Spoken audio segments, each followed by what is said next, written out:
Vamos para mais uma aula do Prepara-SESI. Hoje comigo, sou professor de Química e me chamo Demístocles de Andrade. E o assunto que nós vamos abordar hoje é a introdução à Química Orgânica, que é bastante recorrente em provas de Enem, SSA, além de dar uma base bastante importante para a continuidade dos assuntos da Química Orgânica para vocês no terceiro ano.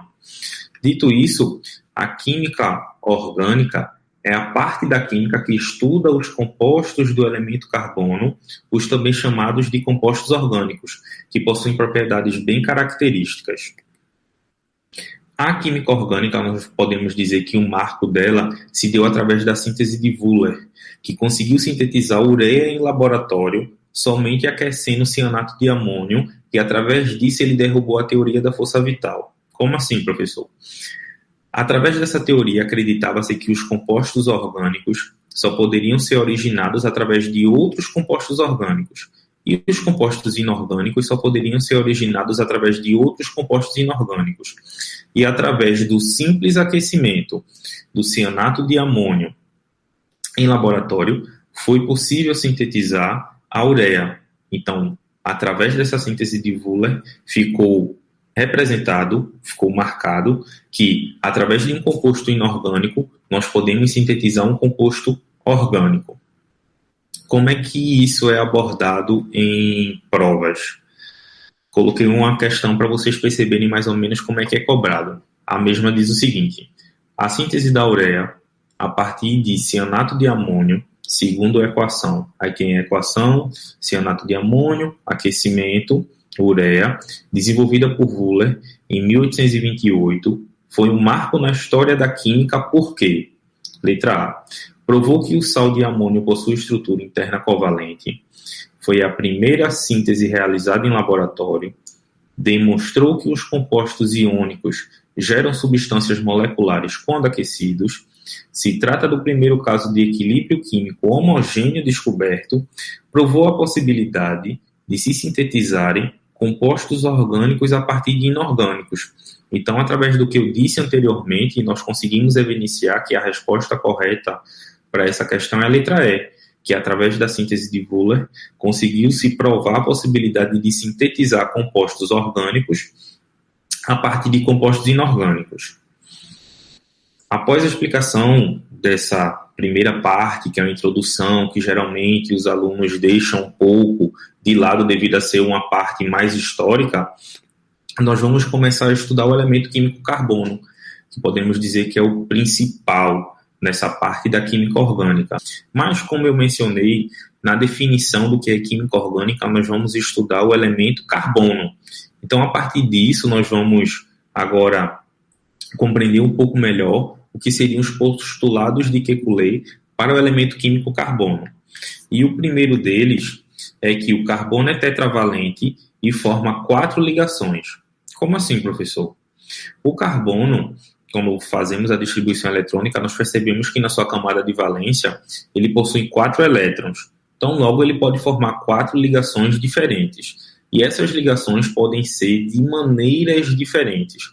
Por exemplo, nessa primeira imagem, ele pode formar 4 ligações simples com outros elementos, ou 2 ligações simples e uma ligação dupla.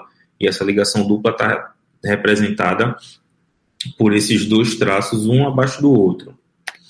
Ele também pode formar ligações, formando 2 ligações duplas e uma ligação simples e com uma ligação tripla. Sempre no máximo formando 4 ligações, pois ele é tetravalente. Aqui nessa tabela eu sumarizei algumas informações de alguns compostos, tanto orgânicos como inorgânicos, na qual nós podemos evidenciar essa tetravalência do carbono. Temos aí o metano, de fórmula molecular CH4, a fórmula ou estrutura de Lewis e a fórmula estrutural, apenas ligações simples do carbono com hidrogênio. O dióxido de carbono é o CO2, tá aí a estrutura de Lewis, e a fórmula estrutural, na qual eu coloquei esse exemplo para chamar a atenção de vocês que os compostos orgânicos vão ter sempre o elemento químico carbono em sua estrutura, mas isso não quer dizer que todo elemento que possui carbono, obrigatoriamente, é um composto orgânico, certo? E está aí o exemplo do dióxido de carbono, que é um composto inorgânico, mas que ele se liga com hidrogênio formando duas ligações duplas. Temos também o acetileno, de fórmula molecular C2H2, está aí a fórmula de Lewis, na qual o carbono liga-se entre si através de uma ligação tripla e se liga com hidrogênio através de ligações simples. O próximo postulado que nós vamos estudar é o que diz para a gente que as 4 valências do carbono são iguais. Como assim, professor? As 4 valências são iguais. Note que nesse exemplo, o cloro ele está ligado em posições diferentes no carbono. E isso não quer dizer que são elementos diferentes, que são moléculas diferentes, melhor dizendo. É a mesma molécula, só que a gente representou o elemento cloro em posições diferentes. E quando nós dizemos que as 4 valências do carbono são iguais, que independente de onde você vai desenhar ou representar os elementos na ligação, o composto vai ser sempre o mesmo. Mas um postulado que nós vamos evidenciar é que o carbono forma cadeias carbônicas. Como assim formar cadeias carbônicas? O carbono ele pode se ligar entre si formando cadeias carbônicas enormes, tanto ligado a outros carbonos, como ligado a elementos químicos diferentes, como tem um exemplo ali do carbono ligado ao oxigênio, carbono ligado com nitrogênio, e assim sucessivamente. Dito que o carbono forma cadeias carbônicas, essas cadeias carbônicas elas podem ser representadas por alguns modelos, como a fórmula estrutural de traços, a fórmula estrutural condensada, a fórmula de linha de ligação e a fórmula estrutural tridimensional, que eu acredito que já foi trabalhado com vocês, mas essas imagens vai ajudar vocês a lembrarem. Fórmula estrutural de traços representa as ligações entre os elementos. A fórmula estrutural condensada condensam algumas ligações entre o carbono, por exemplo, aí entre o carbono e o hidrogênio. A fórmula de linha, que nós representamos apenas o carbono através desse desenho, e a fórmula estrutural tridimensional, que dá uma ideia mais ou menos 3D de como é que esses elementos estão ligados entre si. Mostrado como as cadeias carbônicas elas podem ser representadas, nós vamos estudar um pouco agora a parte de hibridização e geometria molecular do carbono. Não precisa se assustar com esse termo hibridização, que é tranquilo de entender o que seria isso. Note, a geometria molecular está relacionada ao tipo de ligação que esse átomo de carbono ele vai fazer com outros átomos. Veja, se ele apresenta apenas ligações simples dele com outros elementos, o tipo de hibridização é sp3. A geometria vai ser uma geometria tetraédrica e um ângulo entre essas ligações vai ser de 109 graus. Quando nós temos o carbono fazendo, no mínimo, uma ligação dupla com outros elementos, dizemos que a hibridização é do tipo sp2 e a geometria é trigonal plana. E o ângulo dessa ligação dupla com a ligação simples vai ser de 120 graus. Quando nós temos uma hibridização do tipo SP, nós podemos ter dois arranjos entre as ligações. Pode ser do tipo tripla com a simples ou duas ligações duplas. E a geometria nós dizemos que ela é linear e o ângulo entre essas ligações é de 180 graus. Nós também classificamos a ligação que é feita quando temos uma ligação dupla e quando nós temos uma ligação tripla. Quando nós temos uma ligação dupla, nós temos uma ligação do tipo π e uma ligação do tipo sigma. E quando nós temos uma ligação tripla, nós temos duas ligações π e uma ligação sigma. Como é que é abordado esse tipo de questionamento, esse tipo de conceito em questões? Tem aí. O principal componente das resinas polivinílicas pode ser sintetizado pela seguinte reação. Aí tem aí a reação representada, tem ali gás cloro, 500 graus Celsius, e ele pede a vocês a geometria dos átomos de carbono das 3 substâncias orgânicas, respectivamente. Então, note, a gente viu no slide anterior que quando eu tenho uma ligação dupla entre os carbonos, nós temos uma geometria trigonal plana. Note E para identificar a geometria molecular dessa segunda parte da reação, notemos que não está evidenciada nenhuma ligação dupla, nenhuma ligação tripla. E se a gente for isolar os átomos de carbono e reparar os elementos que estão ligados a ele, você vai ver que da esquerda para a direita nós temos CH2, então esses dois hidrogênios estão ligados a esse carbono. A gente tem um Cl e depois nós temos CH2Cl. Então esse Cl que está no meio da molécula está ligado ao primeiro carbono. Então é CH2Cl e esse carbono está ligado ao outro carbono. Então, como o carbono é tetravalente, ele faz 4 ligações ao máximo, aí nós conseguimos evidenciar essas 4 ligações e a geometria dele vai ser tetraédrica. E para essa última molécula, é bem simples identificar a sua geometria molecular, porque aí já está evidenciando uma ligação dupla entre os carbonos. Então, a geometria dela vai ser também trigonal plana. Um outro tipo de questão que a gente pode abordar esses conceitos que estudamos é a seguinte: a penicilina é um agente antibiótico utilizado no tratamento de doenças como sífilis congênita e febre reumática. O fármaco atua no corpo impedindo a formação de uma parede celular rígida em volta da bactéria, provocando um afluxo de água do exterior, levando à lise, explosão da bactéria. A penicilina G é um tipo principal da penicilina e a sua manipulação é via injeção intravenosa ou intramuscular. Abaixo se encontra a fórmula estrutural da penicilina G. Aí está aí a fórmula da penicilina. Como é que essa questão pode ser abordada? Na letra A tem: indique a quantidade de ligações π encontradas na penicilina.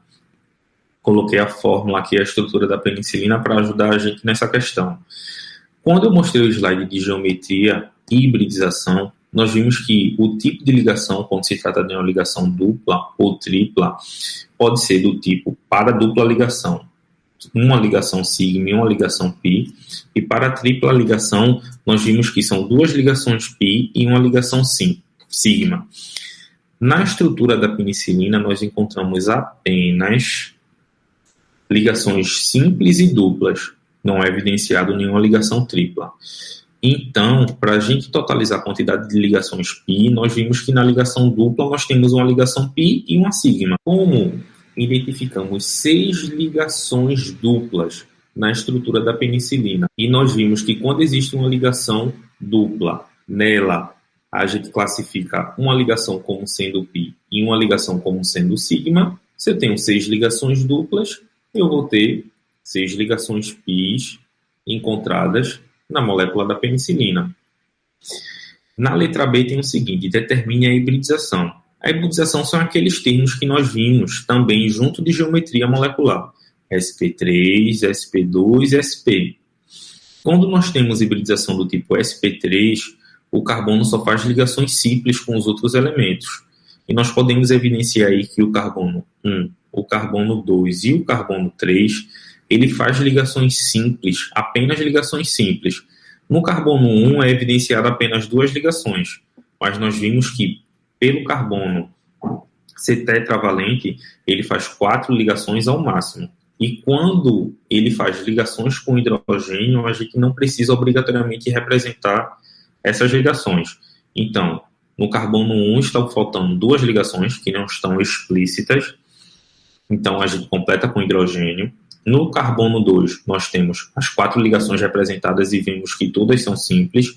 No carbono 3, nós vimos também, nós conseguimos perceber que existem 3 ligações simples e está faltando uma ligação, que é uma ligação simples com o hidrogênio. Então, eu tenho 3 carbonos que fazem apenas ligações simples, representando uma hibridização do tipo sp3, e ali no carbono 4 nós temos o carbono fazendo uma ligação dupla com oxigênio. Logo, a hibridização que nós vamos encontrar nesse carbono é do tipo sp2, como nós vimos no slide anterior. Então, está aí sumarizado para vocês a resposta dessa letra B, respectivamente, hibridização sp3, sp3, sp3 e sp2. Agora ele pede para a gente determinar a geometria de cada carbono enumerado e o ângulo das ligações. Veja, a geometria está completamente relacionada com a hibridização. A gente já viu a hibridização, que é sp3, sp3, sp3 e sp2, a gente consegue relacionar, pois hibridizações do tipo sp3 me dizem que a geometria molecular é tetraédrica e, consequentemente, o ângulo entre essas ligações vai ser de 109 graus. E quando nós temos uma hibridização do tipo sp2, o ângulo entre essas ligações vai ser de 120 graus. Então, eu sumarizei aqui para vocês as geometrias, que os ângulos já estão representados lá na tabela. Então, tem aqui tetraédrica, tetraédrica, tetraédrica e trigonal, respectivamente, carbono 1, 2, 3 e 4. Vamos agora aprender a classificar esses átomos de carbono. Nessa classificação, nós vamos chamá-los de primário, secundário, terciário e quaternário. Note, quando tem um carbono primário, que é esse que está aí destacado em vermelho, nós temos que esse carbono está ligado apenas a outro carbono. Nessa classificação, nós vamos observar um carbono específico e perceber quantas ligações ele está fazendo com os seus vizinhos, quando esses vizinhos são outros átomos de carbono. Nesse carbono que está com a setinha destacada aí, secundário, podemos perceber que ele está ligado com um carbono à direita e um carbono à esquerda. Logo, dizemos que esse carbono é secundário. Ali onde está assinalado terciário, nós podemos perceber que esse carbono está ligado a 3 outros carbonos e o quaternário sucessivamente. Se ele é quaternário, ele vai estar ligado a 4 outros carbonos. Como é que a gente aborda isso em questões? Tem aí, na fórmula do Veronal, os números de carbonos primário, secundário, terciário e quaternário, se houver, não é obrigatório, respectivamente são iguais a... A gente tem a estrutura do Veronal, nós conseguimos já assinalar que nessa estrutura tem um carbono, 2, 3, 4, 5, 6, 7, 8 carbonos, certo? E aí a gente vai classificar eles de acordo com o que eu falei no slide anterior. Note, começando dali, eu coloquei um P que vai representar carbono primário. Esse carbono está ligado a apenas outro carbono, por isso que a gente classificou ele como primário. Logo em seguida, nós temos esse carbono, que ele é classificado como secundário, pois ele está ligado apenas a 2 outros carbonos. Esse também vai ser primário, que ele está se ligando apenas a um carbono.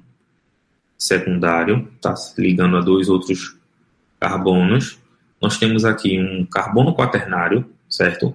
Na qual esse carbono ele está ligado a 4 carbonos.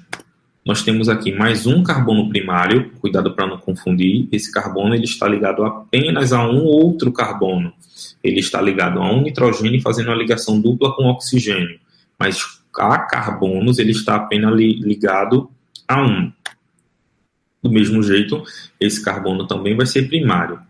E aquele na qual eu não assinalei nada, que tem C dupla O ligado entre 2 nitrogênios, ele não está fazendo ligação nenhuma com nenhum carbono, mais especificamente. Então, logo a gente não pode classificá-lo de acordo com esse critério de primário, secundário, terciário e quaternário, certo? Então, aí a gente não classifica e não conta isso.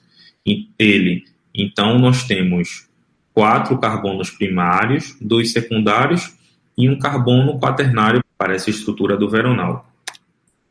Aqui algumas referências e eu espero que o Feracese tenha gostado. Um pequeno resumo de introdução da química orgânica e estudem que vocês conseguem alcançar os objetivos de vocês. Até a próxima.